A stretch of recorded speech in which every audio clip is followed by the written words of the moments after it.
and welcome to the Flourish Mindset. With me today, I have Meg Maki. Meg is a photographer and a real estate investor, and soon an event venue host. Yeah, heck yeah. Love it. Because why wouldn't you? It just fits in so nicely. Tell me more about that.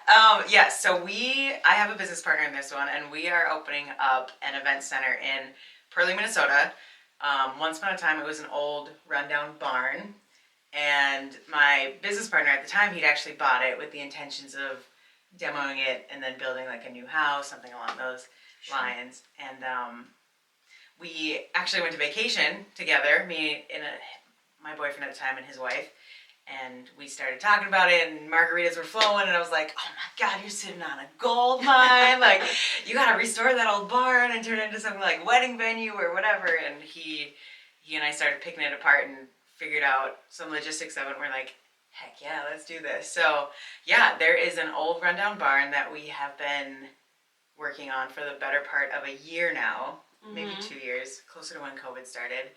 And it is, she's standing up straight now. We repoured concrete on the inside. We're building a house on the north side of the property. So yeah, there's a lot of cool things that are going on over there. I love that because most of the time when margaritas are flowing, it does not create a business. You end up with a tattoo. Right. Yeah, we definitely had some like not great ideas in that one, but that one was a great one, and we stuck with it. And yeah, we're actually opening it up this summer is the goal.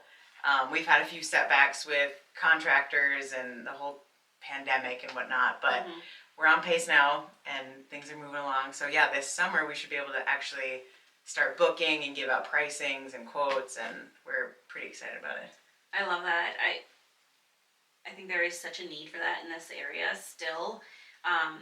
There are tons. Everyone's like, oh, well, there's already, 15 different event venues, but the way that those things book out is it's crazy. So I love that you saw a need and you didn't get discouraged by the amount of people already in that market and dove right into it. We kind of decided early on too, like our niche, is it niche or niche? No one ever knows, but ours was going to be a little bit different than the other ones in town too, in that we wanted to create an affordable space for our brides and grooms and whoever else rents it out. And then it was kind of their responsibility to book out, the catering and get someone out there with a liquor license. So we basically passed on a lot of the like added fees that you'll get in other venues. Yeah, because a lot of times you'll have like, a set amount that you have to pay going into it, and it can be like, $15,000-$20,000 sometimes. So much. Yeah, and that eats up a lot of people's budget right out of the gate. So we wanted to create an affordable option where if you want to do more of the DIY, save some cash, you have that option with us. That's great. I mean, how many people would love to have like family members cater or something like that because they can. Yeah. So. And then save yourself so you're not paying $25 a plate. Right. Which is astronomical. I mean, let's not even get into the wedding industry. Yeah, that's true. That's true. That's a whole rabbit hole. We'll catch later. Right. Okay, and so real estate investor, when I say that, you currently have a fourplex, is that correct? I do. And do you have anything else? I know you started with flipping your own personal condo and selling it. Yeah. Tell me a little bit more about like where you are with investing in real estate right now. So my ultimate goal with the real estate world is to own enough properties where I can have passive income, where if I don't work or I can't work, that I'm able to do that, right? That I just have money coming in regardless of where I'm at or what I'm doing. So this last year, I bought a fourplex, which needed some cosmetic love. So we got in there and gutted it out, got them rented. And it's good. It's a functioning, profitable unit now. Right. However, I will say, now that I've got my feet wetted, and I'm like, there's a reason not everybody does this. Right. So I think I might be shifting my business plan a little bit. I might be looking at more into the Airbnb, VRBO, that route. More of like the short-term turn and burn. Sure. Versus a year rental. Right. If that makes sense. Well, yeah, I think that, there are dangers in both regarding like damage to the property and everything, but for the most part, it's quick, easy fixes, and you can fix damage before it gets worse and worse and worse, because I feel like sometimes when people live in properties, they might do something at the beginning of that stay, and then it just keeps getting worse over the time. So, yeah, that makes sense. Especially since we like gutted these ones out and renovated them, and it was most of it was in-house, right? So we literally poured our hearts and souls into these units. And then there's been a couple times where obviously as a landlord, you go back and you kind of check in on these properties and do maintenance requests. Right. And just seeing in the short amount of time, like, God, you guys are like destroying stuff already. And like, it just aches my soul to see. Right. And I know that's part of the game. That is rentals. And I knew it going into it, like the logic of it. But then you put your heart into it and you're like, oh, this one stings a little bit. So yeah, I think the short term might maybe, and again, I haven't tried this yet, so we may be having a very different conversation in a year from now. But I think that should help out on some of the long term negative effects of having a tenant there. Right. Well, I mean, that's the importance of like entrepreneurship in general, is being able to pivot and like, you know, identify when something's not working and making it work sooner, right? Oh my gosh, yeah. If you would have told me even like 5 years ago that this is where my business would be and this is where my life would be, I probably would have shook my head at you. Because there's, yeah, like you said, there's so many times that you'll shift or you'll try something out and be like, okay, just kidding. My expectations versus reality are not the same, and I need to redirect. Well, I even think about like when I first like got to know you, you were doing photography, but you were also working in car service industry. Yeah. And you're like, I love photography, but I can't make it my full-time thing. Like, Yeah. I just would go crazy. And so, you know, then you got into real estate and you did really well there and you still do well there. Mm-hmm. But you've also, you know, still have the photography business going. Yeah. And so like, you realize like some of your passion is still there and you can make it work with the real estate world as well. Yeah. And I love that you've kind of pivoted as you went to like still lean into the things that you love. Right. And I know when like my photography, for example, started, when I met you, that was mostly like weddings, right? Right. That was kind of my niche at the time. And now even that has shifted so much where now I do more of like marketing for small businesses and like promoting yourself online, doing things of that nature. But I think that's part of being an entrepreneur in general too, is just growth, so you don't get stale in whatever you're currently doing. And I think that's what's super cool about real estate too, is it's kind of that vehicle that opens up so many other doors to you. You don't have to just buy and sell homes with buyers and sellers. Right. You know, you can do the property ownership, you can do the flips, you can do the VRBO, Airbnb. There's so many venues. Right. Well, I mean, I think that a lot of people think that like of real estate is like what you just said, that just buy and sell, but like some people don't even get the real estate license to buy and work with buyers and sellers. They get their license just specifically so that they don't have to pay the fees on their own investments and things like that too. So, which is wild. Yeah. Yeah. I mean, it makes sense. Yeah. I am kind of surprised though that there's not like required, like you have to sell so many homes a year to keep your license active, but I get it. It saves everybody money in the long haul. Sometimes. Having your real estate license is also very expensive. It is. So you need to sell. Do not recommend. Hire me instead. Okay, so I mean, we've touched on it. Event venue, photography, real estate, flipping, diversification. Absolutely. Yeah. And I love that because you're not even diversifying within like a small realm. And right now we can even talk about like the real estate market's a little bit tough right now. Yeah. And because you've diversified, you have other revenue streams. Yeah. Can you tell me how you lean into the diversification that you have, and do you have thoughts of more diversification? So there's kind of like this circle in my head about like how all my businesses kind of like intertwine, but they all have their own little branches, right? So in my head, once this Pearly Barn Event Center is up and running, people book the venue from me, okay? Right. I'm also a photographer, so there's another touch where I can now photograph their weddings. And then generally speaking, once you're married, the next step is you buy a house together, okay? So I've already built that relationship. Now you're buying a house with me, okay? The next step is generally you have babies, okay? Now I'm photographing your kids. Okay, so now you need a bigger house because you've had multiple kids. So it just kind of creates this like big cycle where I am building these relationships with people, sometimes as early as their senior pictures, and then you're kind of stuck with me. I tell people, you're stuck with me now. Right. But yeah, it's kind of like this big cycle. So I get to build these relationships with people for, I mean, not 6 months. I'm talking like some people I've known and worked with for 10 plus years now in one avenue or another, which is really, really cool. I mean, it also helps that I'm not relying 100% on one specific industry to pay my bills. Right. Which helps me sleep at night. Yeah. because, I mean, we know the market in the real estate world is volatile. And it, Right now, yeah. yeah, and it depends sometimes on like the weather or how people are feeling or interest rates or, you know, there's a million different aspects to it. But knowing that I have other places that I can pull money from, I think is crucial sometimes for me in what I'm doing. Yeah, I love that. And I think people think, oh, well, you know, when interest rates are high or when there's inflation and people can't afford things, then the first things they're going to not do are, you know, hiring a photographer or, you know, going on trips, things like that. But if you really think about it, like when someone can't go on a trip, they're going to do other things that are slightly cheaper. They actually have like a theory. It's called like the cosmetic theory. Have you heard about this? So basically, when you start seeing sales in cosmetics go up, you know that the market is tough right now because people are no longer spending their money on trips. They're spending their money somewhere else. And buying cosmetics is something that women can make themselves feel better about and still like not be spending too much money. Interesting. And so I feel like it's awesome that you're doing something that can really make people feel special and have like a joyous moment, and it can create this event in their lives through photography that they maybe can't get with that trip, or they can't get with buying a new car or a new house or something like that. And it's Yeah. an affordable realm.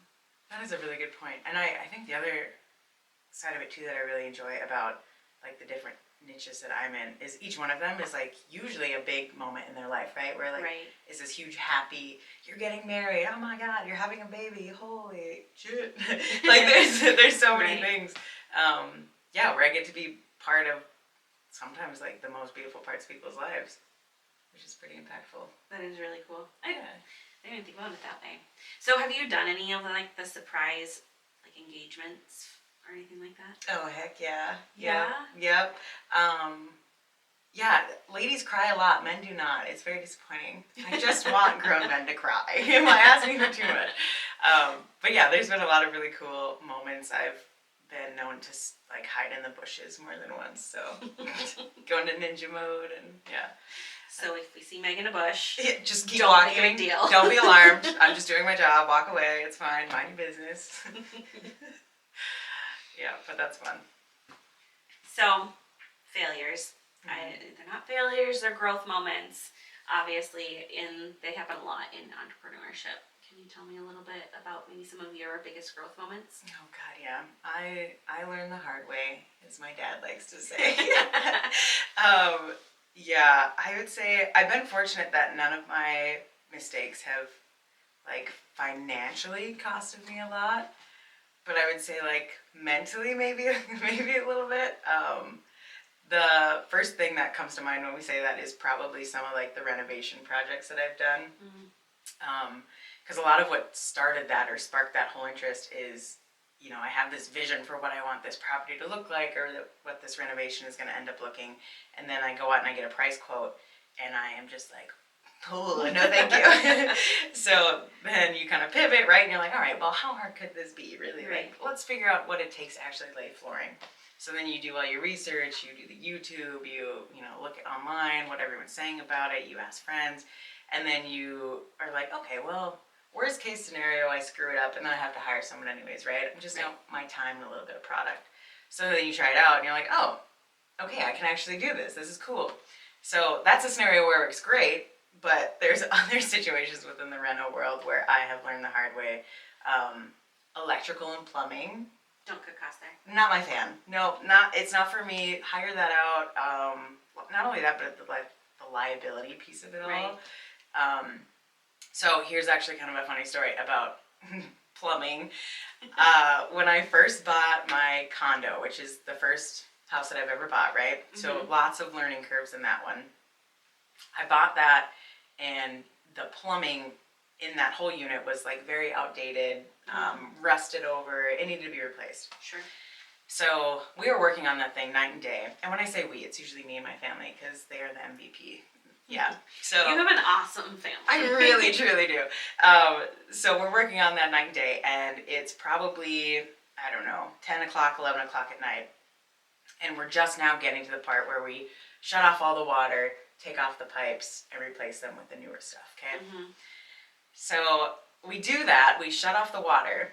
Allegedly, we shut off the water. Yeah, you know where this is going. Yeah. And we remove the pipe. And of course, water is flowing, right? And we're like, okay, it just, it needs a second. There's water like standing in the pipes. It just needs a minute. This is a big unit. Nope, keeps going, and everyone's in a full-fledged panic mode, like trying to figure out, like, oh my gosh, what's going on? So it turns out that the valves to shut off the water were so corroded and rusted to the point where they weren't even functional. Like, we could turn the handle all day long and it meant nothing. No. Yeah, so water's flowing everywhere. So we're trying to get that pipe back on, and if you've ever completely removed a pipe and water's flowing, putting it back on is like almost impossible. The most dumb task. So we're trying to get it figured out, and all the while, like, the water in my unit is just starting to stand and it's filling up, and I'm like, oh my God. So I'm trying to get plumbers on the phone. It's 11 p.m. on a Tuesday. I'm like, no, my God, no one's going to answer. I'm freaking out. So I'm like calling these people and like, yeah, we can be out there in like 2 hours. And I'm like, oh my God, my whole unit's going to be flooded by the time this guy gets out here. We might get buckets. Oh my gosh, yeah. So I'm freaking out. I'm panicking. And of course, it gets worse. The unit that I'm in is right above the basement, which is the utility room for the whole complex, okay? So this water has now gotten to the point where it is seeping down into the floor, okay? And right below me, there just happens to be this beautiful little fire alarm, smoke detector, whatever. And it drips into this fire alarm smoke detector, and of course it starts beeping, it's lighting up, not just in the basement, it's rigged where like the whole thing is now beeping. The whole building is now beeping. So now it is 11 p.m. at night, and the whole unit is like lit up like a Christmas tree. Everything's loud, and I walk out into like the common area hallway, and my kitchen was like butted up right next to that hallway, and it starts overflowing with water, and so the hallway now has water.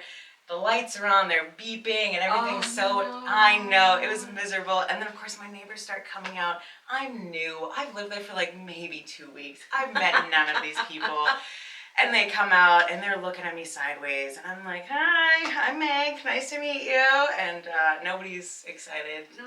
Yeah. No, weird. So I hire up plumbing, I hired electrical, we don't mess with that, so. Okay. Did a plumber come fix it, or were you able to get it yourself? Nope, plumber came out. Yep. Okay. So we just tried to mitigate the chaos for as long as we could, and then when he arrived, he charged me appropriately. So, yeah. So that is also why you have really good insurance. Correct. Don't skimp on insurance. Nope. And yeah, if you're unsure and it comes to water, electrical, just hire it out. Good. Yeah. Decision. Yeah, that was a long story. No, that's good. I'm passionate about that, yeah. Okay, so typically there's something in your life or people in your world that kind of really motivate you to get into entrepreneurship, to get into starting a business, or to get into real estate, or whatever it is. So what are some of those bigger motivators in your life? So 2 big moments come to mind. The first one was when I was in college, and I drove back to Fargo, because at the time I was at school in Brainerd.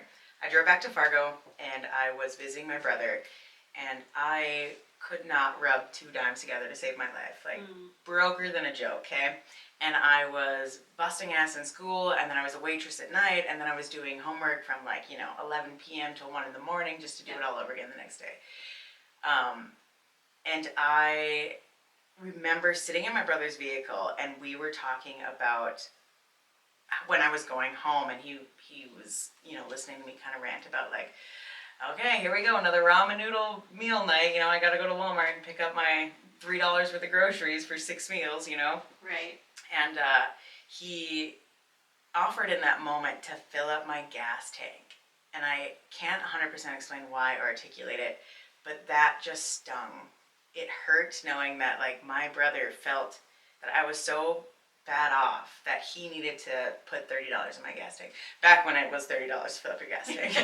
Now it's like $100. But yeah, but I will never forget that moment, and I felt like I'm not going to be in this position moving forward. I'm not going to feel like I'm putting my family out, or that they need to be worried about me in this aspect. And that's kind of when I doubled down on my photography business. and started doing that. But at the time, I still had my full-time job.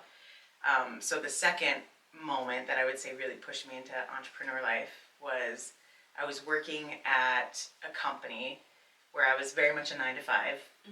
And my sister, who is my whole universe, was going into labor with her first child, which was super exciting, and I absolutely wanted to be there. And I had told my boss, like, I had 2 hours left in the workday, and she texted me, hey, I'm going into labor. She lived a couple hours out of town at the time, and so I told my boss, like, hey, I gotta go. My sister, who is like my morning star, is going into labor, and I have to freaking be there. Right. And he was like, it's not 5 p.m. You're here. No way. And that's when it clicked. I was like, I can't work for other people. I can't do this. Like, I'm missing out on what actually matters in life for a paycheck. And I couldn't. So really between those two things, I would say that was enough for me to be like, all right, something's got to change. We got to figure out what that looks like and start shifting. I love that. Yeah. I mean, not that you had to deal with that. Yeah. And you now work way more than probably a 9 to 5. Oh, yes. but you're doing it for yourself, and you're building a legacy while you do it. Absolutely. And that's, I think, the important piece for a lot of people is what you can leave as your legacy because of it. Yeah. I saw something the other day, too, where someone was like, I would rather work for myself 80 hours a week and make $30,000 a year than to work for somebody else and make $250,000. Right. Yeah, and I get that. That makes sense to me. You get to do what you love, though, too. And I think that's a big piece of it, too, is,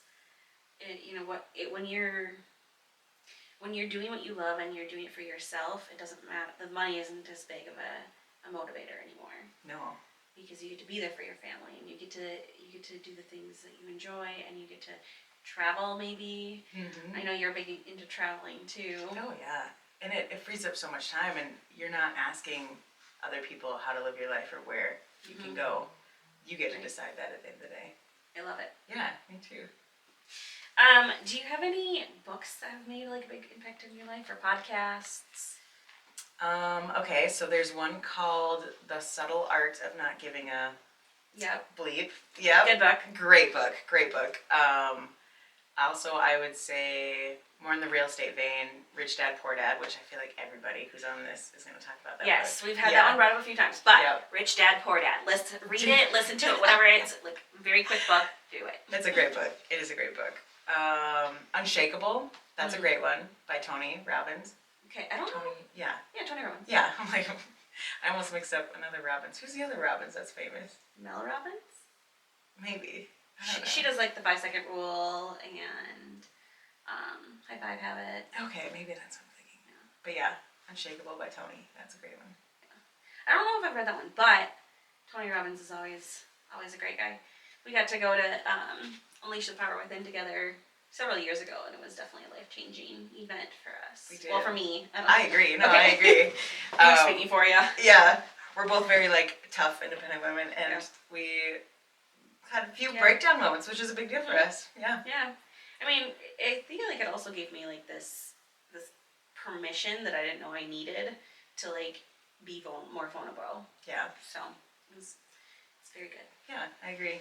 I recently found out, I recently heard that being that vulnerable with people is actually more strength than is weakness, and I never believed them until recently. I'm like, okay, let's open this up. Let's see if there's some truth behind this, and there is.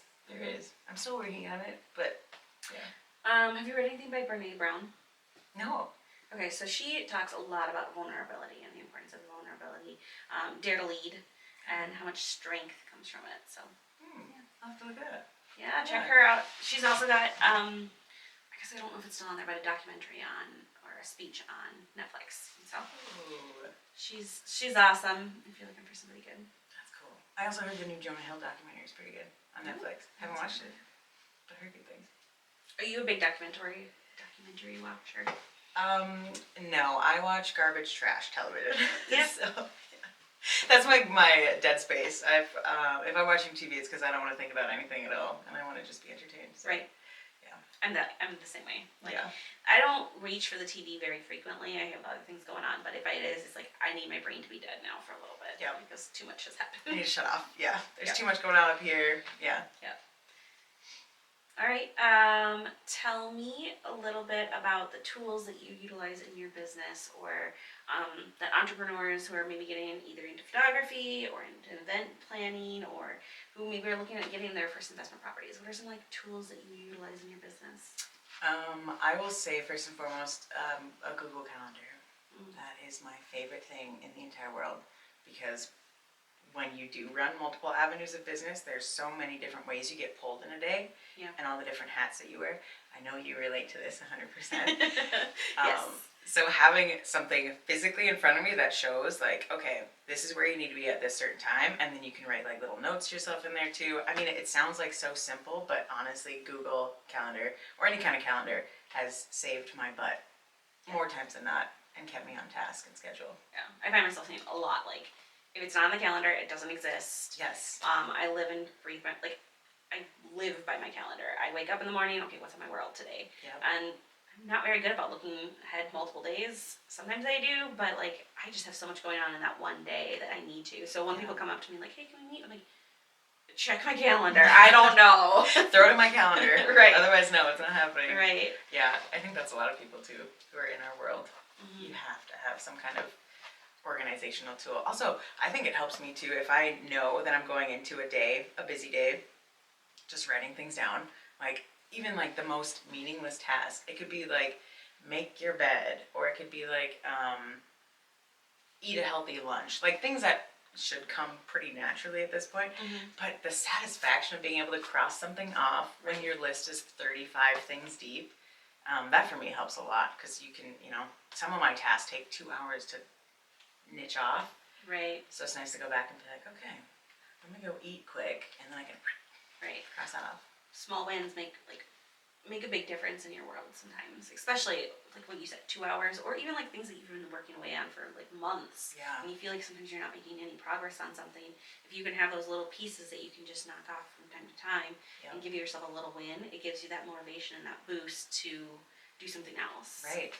And then there's so many days too where you'll finish a day where you're just running and gunning all day long, and then you look back and you're like, what did I even do today? Right. What happened?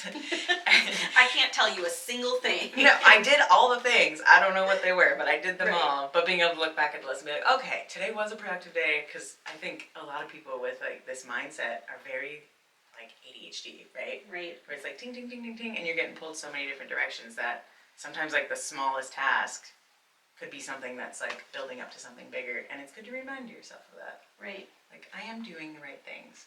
I like that. Yeah. I actually think about like when you say tasks and even calendars putting together. For me, sometimes when I put something on a calendar, it's from my task list, it's almost giving me permission to do something that I love.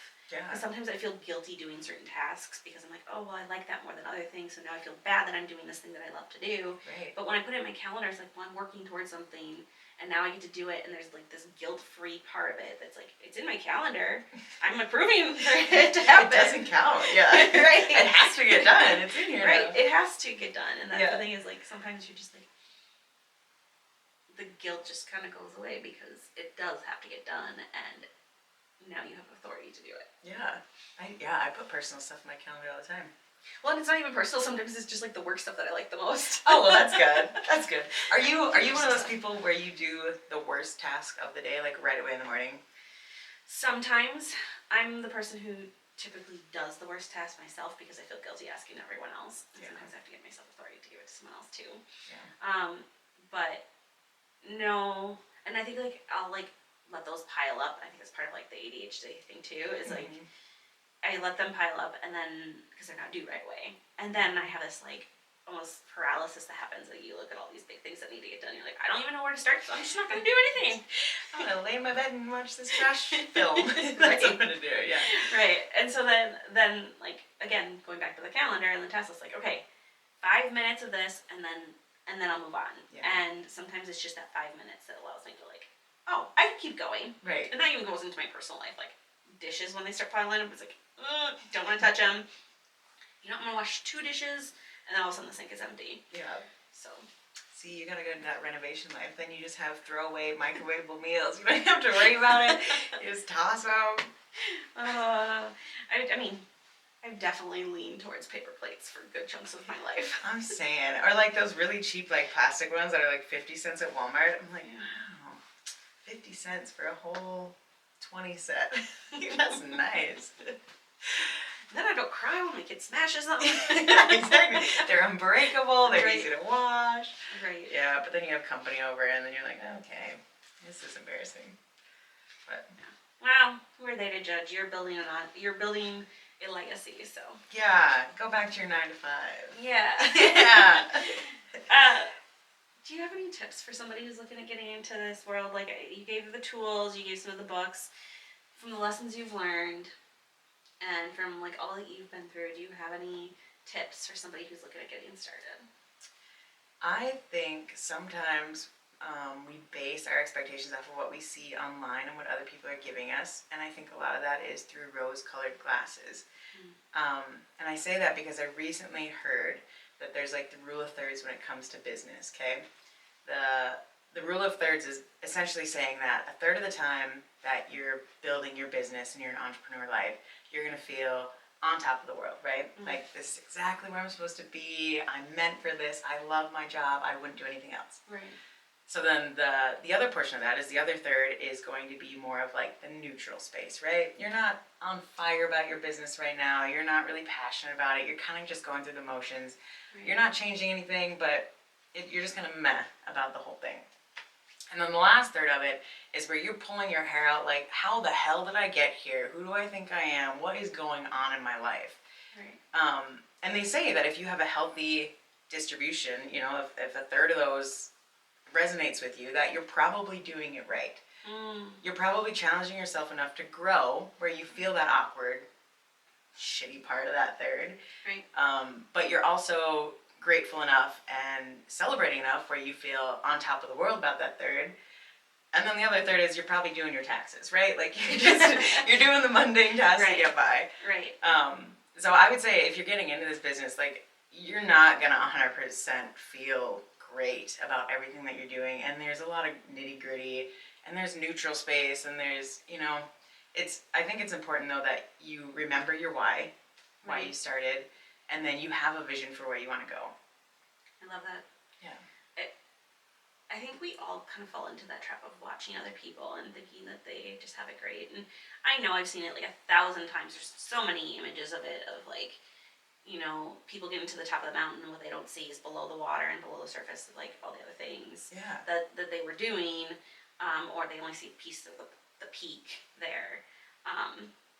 But also, like, people in business, they're only going to show the goods. It's not worth showing the bad because it's, again, vulnerability, weakness, and everything like that. And so they have great marketing people, and they have great capability of taking all the pictures and all of the stuff from when things are good and from that first 30% and spreading it out so that they can hide behind it in the other 30%. Right. And the other 60%. Yeah. Not as hard. Right, that's okay. I have a degree in art and color, so so I love picturing that, and like, I didn't even think about it that way, but yeah, there's the balance is just not there. It's just always a little bit wavering. Right. And they say if you feel like if you feel like it's heavier in one of those aspects than the other, that you might not be challenging yourself enough, or you might not be giving yourself enough grace, or you might not be doing your taxes. So don't avoid the bad. You have to do it. Pay Uncle Sam. It's not worth it. Yeah. Yeah. I love it. Okay. Well, thank you so much for being here today, Meg. Yeah. I love talking with you and just hearing what you're doing and your successes and failures. So thanks again. Thank you. All right. If you want to get in touch with Meg, how can they do that?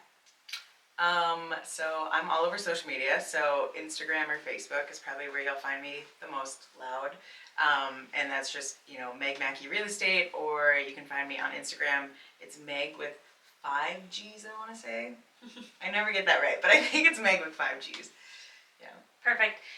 Meg is a phenomenal photographer, so I'm just plugging that for her business in that sense, but also a great realtor and a great sounding board if you're looking at getting into the world of investments or event planning too. So Thank you. Thank you. thanks again for being here, and we'll see all of you guys next week.